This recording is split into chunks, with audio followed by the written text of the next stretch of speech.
Mula sa mga news personality hanggang sa mga artista, walang kawala sa fake news na ginagamitan ng deepfake. Ang isa sa mga biktima, Michael V, na ginamit ang mukha sa pag-endorso ng isang produkto na hindi naman niya talaga ginawa. Payo ng eksperto, maging mapanuri at magduda para hindi mabiktima. Nakatutok si Rafi Tima. Tested and proven ko na to. Ang video ito peke at gawa lang ng Artificial Intelligence o AI sa pamamagitan ng deepfake. Babala mismo ni Kapuso comedy genius Michael V, hindi niya iniendorso ang produktong binabanggit sa advertisement.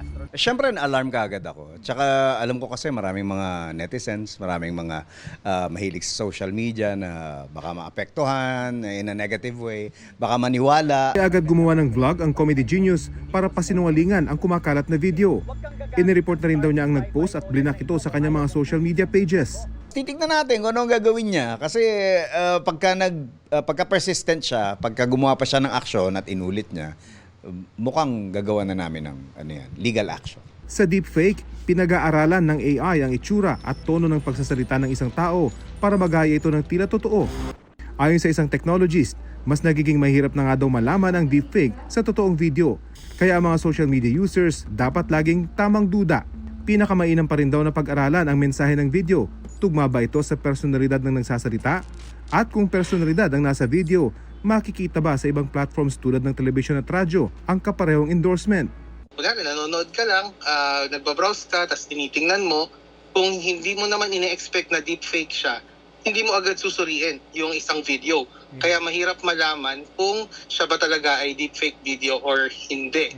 Ngayon, kung tingnan mo, ay parang may kakaiba.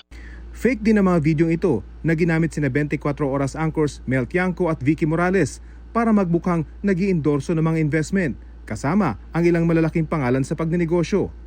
Ang Kapuso anchor at reporter na si Maris Umali, ginawan din ng deepfake at pinagmukhang may ibinabalita tungkol sa isang produkto.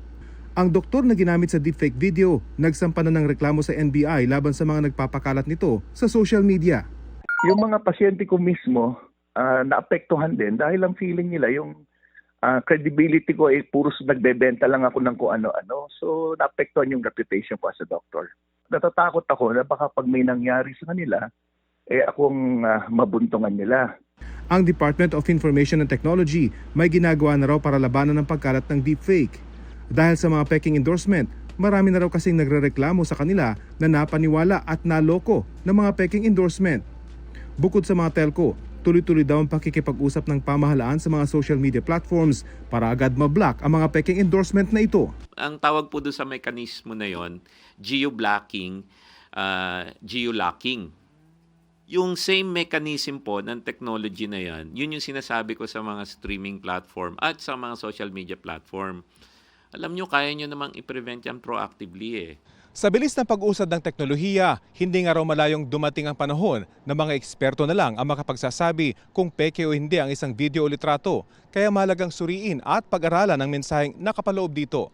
Huwag agad maniwala at ugaliing i-double check kung totoo o hindi ang inyong nakikita sa social media.